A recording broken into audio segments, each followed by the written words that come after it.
Oh, I got a bunch of shit to talk about again today. I ended up taking the day off yesterday.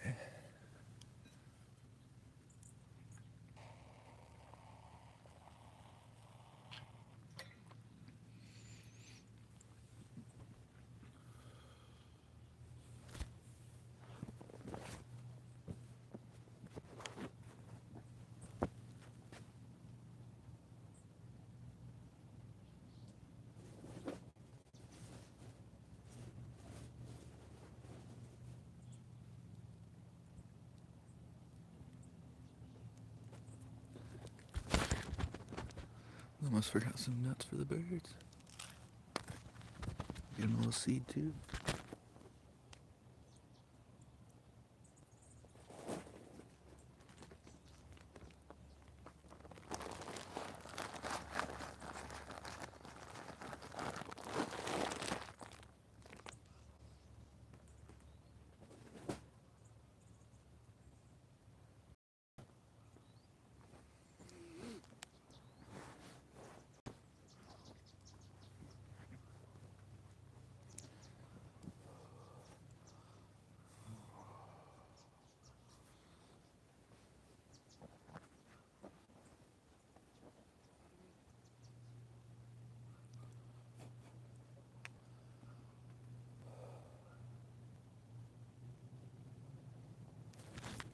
Good morning out there.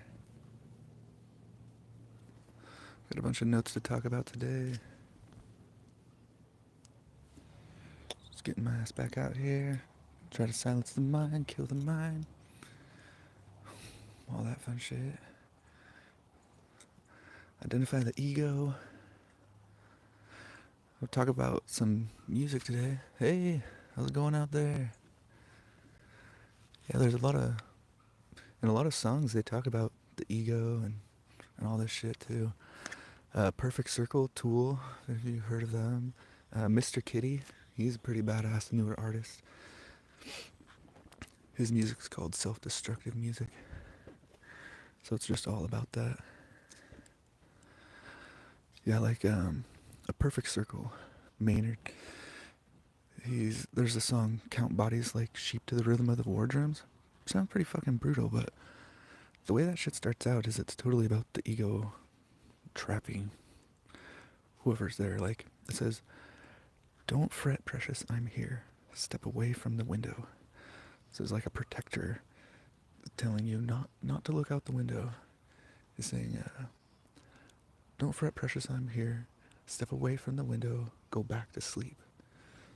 Yeah, and so that's where this sleep and wake come in, right?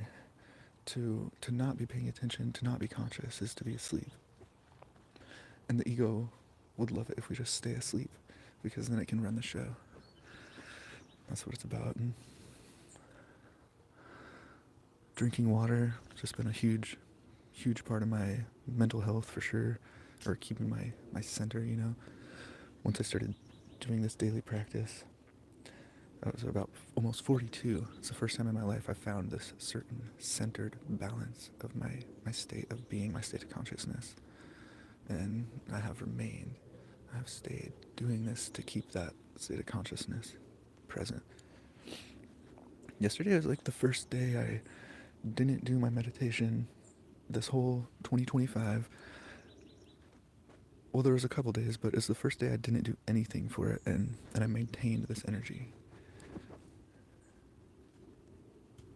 But there was like a couple other days I like half-assed did it, and definitely the energy wasn't maintained.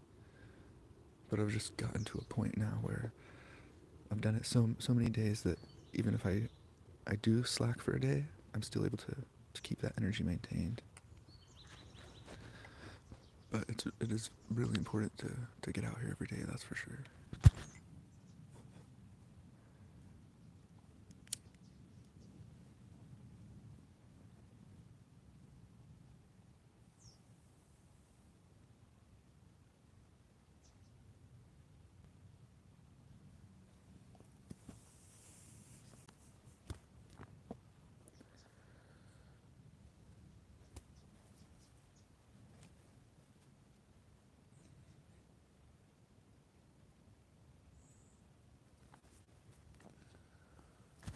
Just looking for something interesting to talk about here.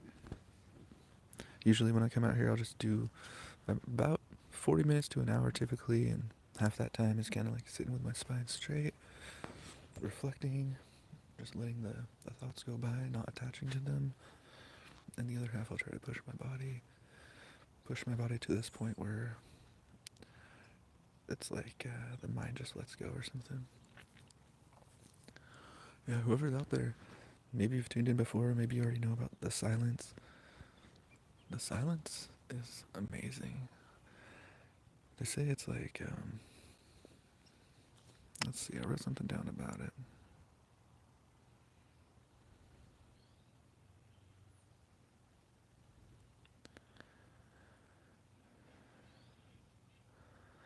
So it says, the daily practice is a return to silence itself, to what was here before the unseen.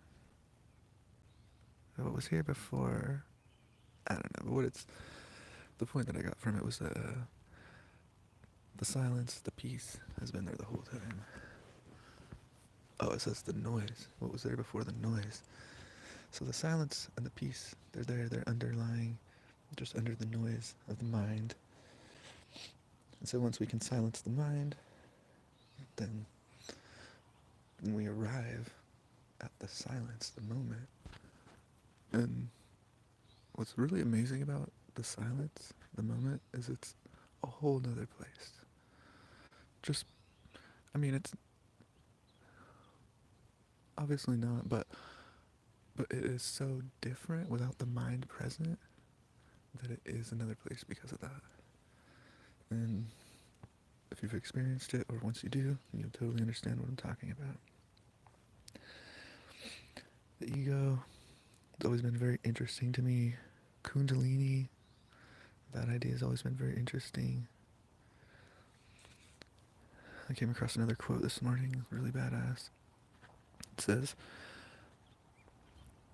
"The thoughts are like wind. I don't chase them. I let them pass and remain the mountain."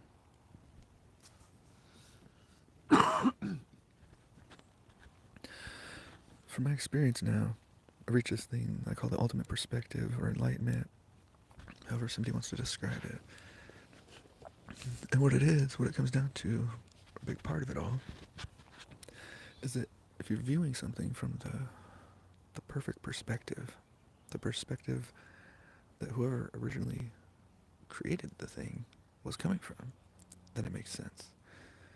Things can be viewed from so many perspectives, but when it's viewed from the perfect perspective, then it all makes sense.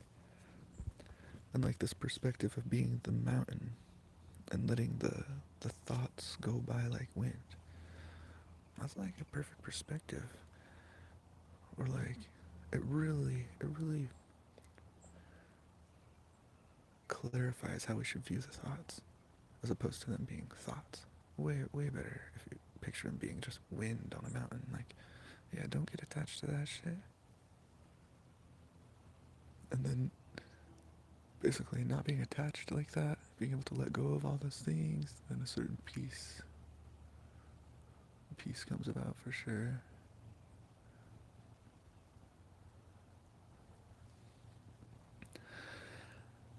Yeah, I started doing these meditations every day for this year, 2025.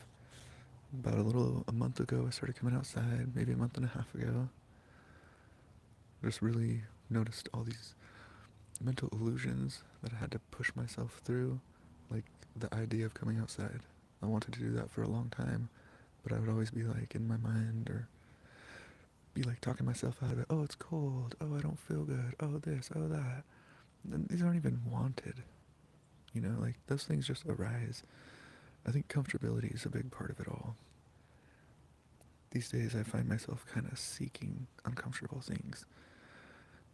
At least like when something comes across my thought or whatever the fuck's going on, like, and it sounds uncomfortable and I start to shy away or push away, then that's when I really pay attention to those things.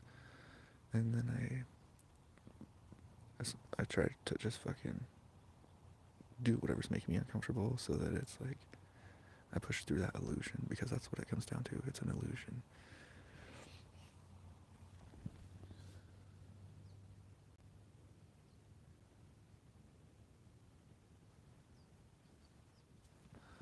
Yeah, and at first I was just like recording. Well, at first I wasn't putting any of this out there, but after doing it for like 4 months, 5 months, I think it was about the time I came outside, I was like, I started recording myself to try to share it with others because I just want to share this peace, this happy, you know, what I've found. I just want to share it now because that made me feel so great. Or I just, yeah, spent my whole life with like anxiety, some kind of depression, blah, blah, blah, not being able to pull myself out at times when I want to, like, it's fucking crazy, but now I have control, total control. Anxiety is my bitch now, depression is my bitch, like, what I'm trying to express, that you understand, it's just like, no control over me now, like, I have the control now.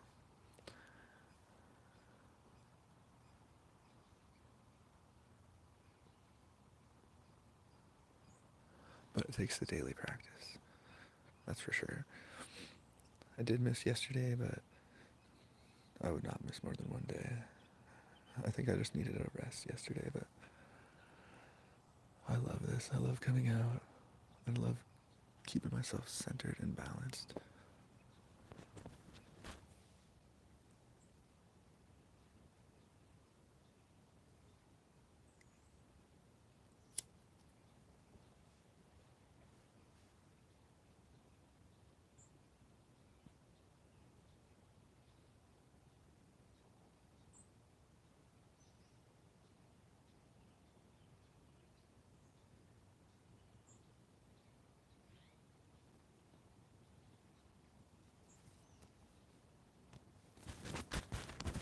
See if I got any more wisdoms here.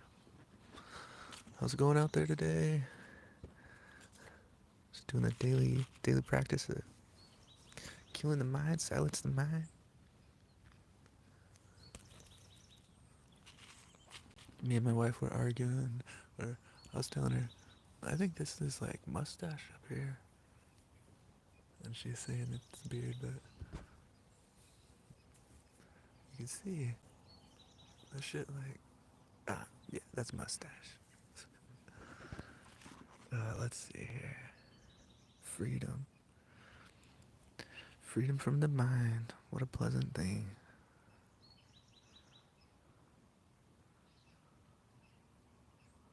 Oh yeah, the days are starting to get shorter now. I read somewhere now that the days are getting shorter.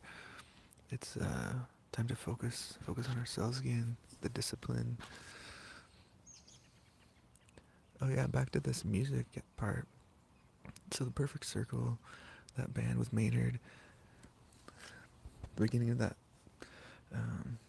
Can't Bodies Like Sheep song, saying, don't fret, precious, I'm here, step away from the window, go back to sleep.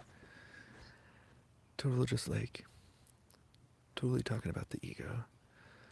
And then Tool, the other band Maynard's in,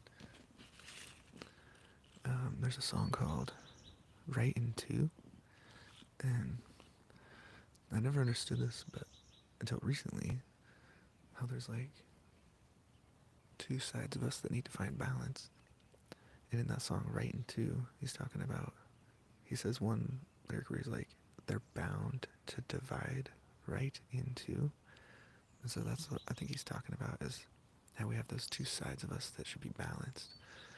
And if, as soon as it's not balanced, that divides into two. And then from what I've heard in other places is, and that's what becomes hell, or like, you know, that's where like, yeah, no peace is when that's divided into two. And then Mr. Kitty. Mr. Kitty, he's definitely a badass music artist. One of his songs, he talks about this glass house, and he's getting the point across that, you know, if you take the ego's protection, then you become imprisoned in this glass house.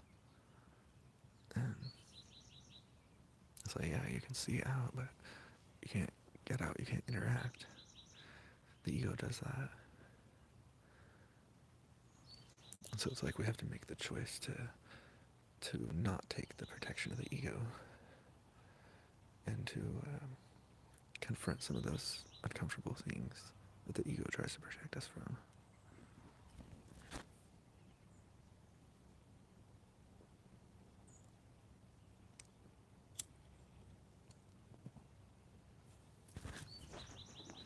I'm feeling really good with this meditation today.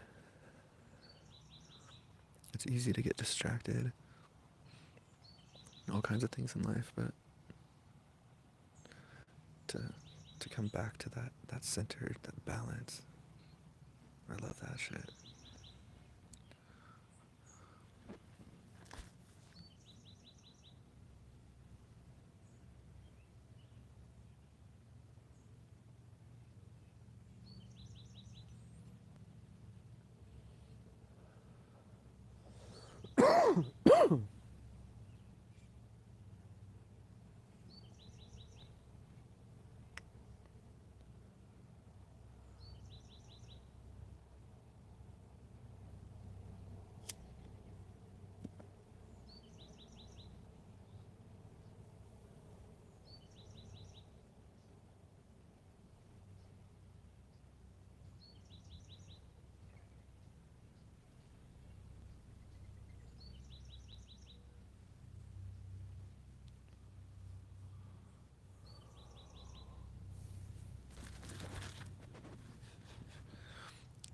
I saw a video of my master this morning, and he said that all he has to do is feel your breath, and he can tell your past, present, and future.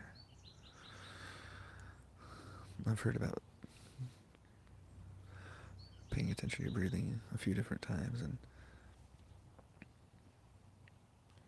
like the other time, just says, however you're breathing shows how you're doing, your mental state, or whatever, your happiness, or anxiety, depression, or whatever.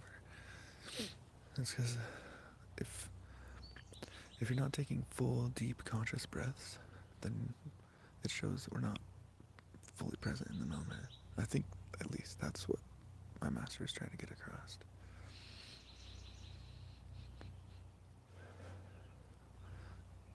I've definitely started paying attention to my breathing in a certain way like that, and I've noticed that for sure.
Yeah, it's hard to hear the body until the mind is silenced.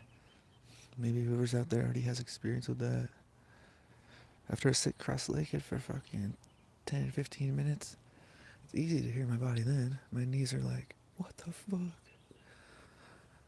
But for real though, like, I really couldn't even hear my body till fucking I silenced my mind at the age of 41, 42. And I did it with a daily practice. Keeps me centered.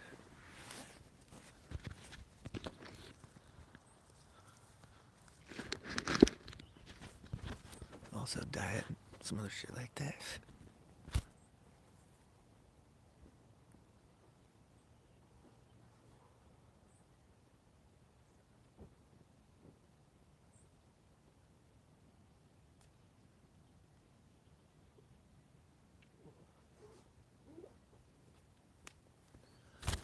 Real quick, that stretch right there, they call the pencil stretch. That was the first stretch that I did that I fucking fell in love with this. I got such blissful feelings when I did that one day. And at the same moment, I pictured a fucking canoe in my head. I was laying in a canoe. So in the spirit world, that canoe represents my yoga mat in reality, or in this physical world. And so now every time I do that, which I call the boat stretch now, then I fucking am right in my canoe, getting centered. I just fucking love it.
a little out of breath, but all of a sudden I'm reminded of the movie Waking Life. And this part where you just fade into the background of wherever you're at, and for whatever reason I just fucking love that idea, that concept.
Almost done with this half of the pushing the body and get back to if there's any more wisdoms or any of that bullshit.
Still catching my breath.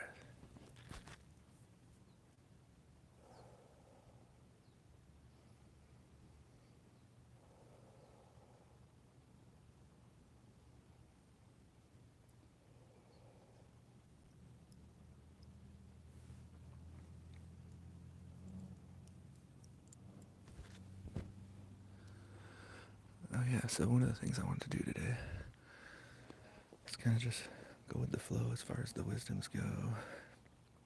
No plan kind of approach. So I'm just gonna kind of clear my mind and whatever comes to me, that'll just be it. And maybe it's meant for whoever you are out there.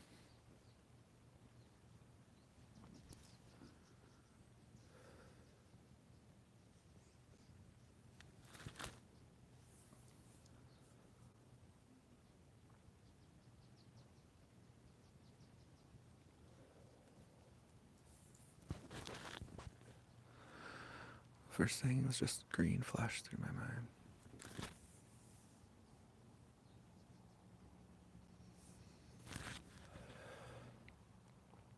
Green was like yellow and red.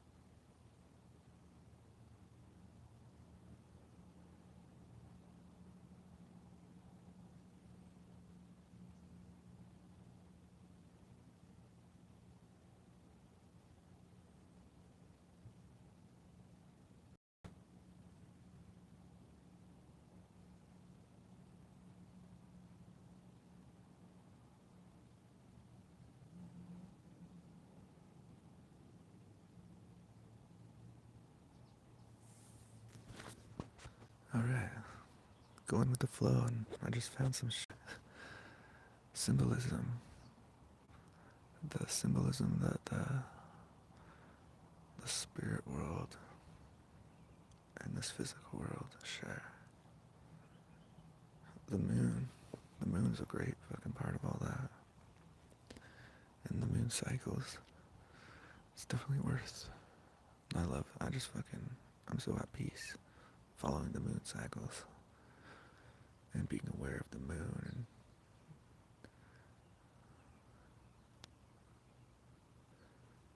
and its symbolism.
This meditation is going way better than the one a couple days ago. Way more present. I took a day off. I think I just needed that. But yeah, really, really here in the moment right now. Really appreciating it all. It's fucking great.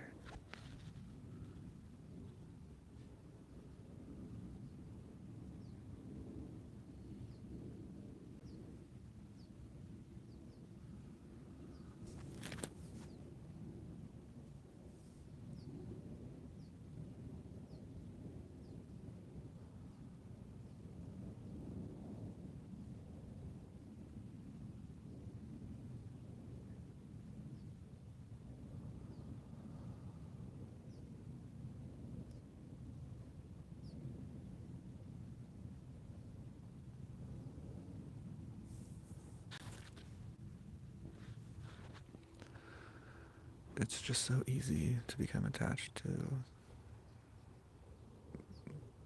what the mind offers, or to become attached to all that. Like, even after months of practice, I've tried my whole life to get to this type of a state, this centered point. I've been doing like 6 months, 8 months of hardcore practice to stay centered, and still, if I don't do it daily, my mind can fucking try to fuck me. And it might not seem like that's the way it is for everybody. I don't know. For me personally, my experience is I didn't even know. I couldn't even tell the grip that my mind had on everything, or that the ego, or all that bullshit. I couldn't tell the lack of control. Like, now I have so much control, so much strength in this situation, but it comes from a daily practice, that's for sure. That's why I'll probably just be doing this the rest of my fucking life.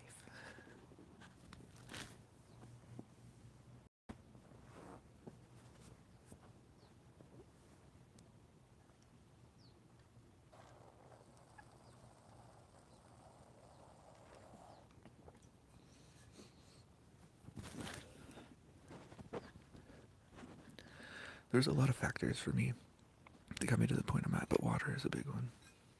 Diet. It's daily practice, adequate water, and then, like, not a bullshit diet. A bullshit doctor fucking prompted me to start putting my consciousness towards my diet, and when I did that, it just led me down this path I've been trying to go my whole fucking life. Started by paying attention to sodium. Fucking Taco Bell, you get 2 items. That's like your daily sodium intake. At least what it's saying, like daily value bullshit. But Sometimes I'd be eating a Taco Bell twice in a day. Goddamn.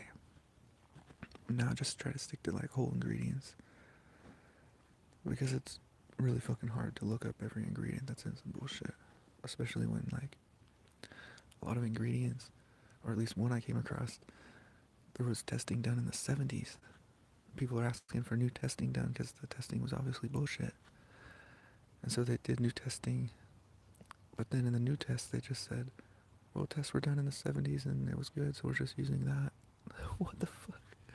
That's like an ingredient that's in some bullshit these days. So there's too many ingredients for me to look up and make sense of, so I just try to stick to whole ingredients, do what I can there. It's just an easier route for me to navigate, I guess. Toothpaste. I tried fucking looking for toothpaste that have like few ingredients, and there's like none. All of them, so many ingredients, I don't even know what the fuck they mean. I definitely wasn't gonna start looking up all that bullshit. I'm like, why is there not just a simple ingredient toothpaste? It fucking doesn't make no sense. So I did find online that you could just use baking soda and like mint oil or some shit, you know, like mint extract or some shit, and salt. So that's what I started using, and that's been great for me. Fucking love it. And then there's like also this talk I heard of the amygdala and some shit in toothpaste that fucks with that, so happy to not be using that shit. So there could be a few different things that have helped me get to this state, but daily practice, water, diet, and consciousness about ingredients. That kind of falls in with diet, but like toothpaste, what's in that shit?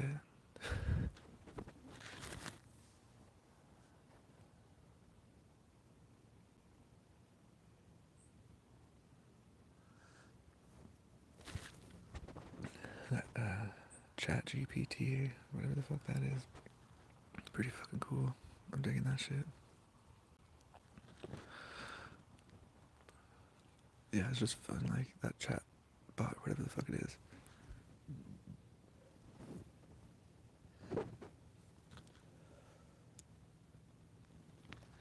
I just love names. Names are fun. That chatbot must have fucking knew it right away or something, but so it started giving me like names that give me some like spirit names, some soul names or some shit. One is Kale Thorn. That's the masculine name it gave me, and then the feminine name it gave me was Namira. So those were my balanced names.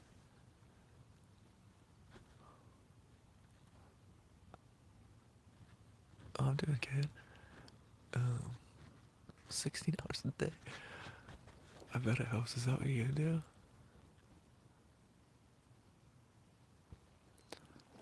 I definitely try to go about my life from like, you know, like a conscious, aware state, a centered state. And to my conclusions, that's what I've kind of like concluded meditation to be, is to like find a centered state. But when I come out here in the morning, it's very different than the rest of my day. I'm interested in the 16 hours straight meditating. Is that just kind of throughout your day? Or trying to stay in one spot for 16 hours? I'm very interested. I know people will do that. That sounds fucking very difficult. Oh. I think I'm probably gonna have to cut it short this morning. I'll come back tomorrow. Have a good time out there. Peace.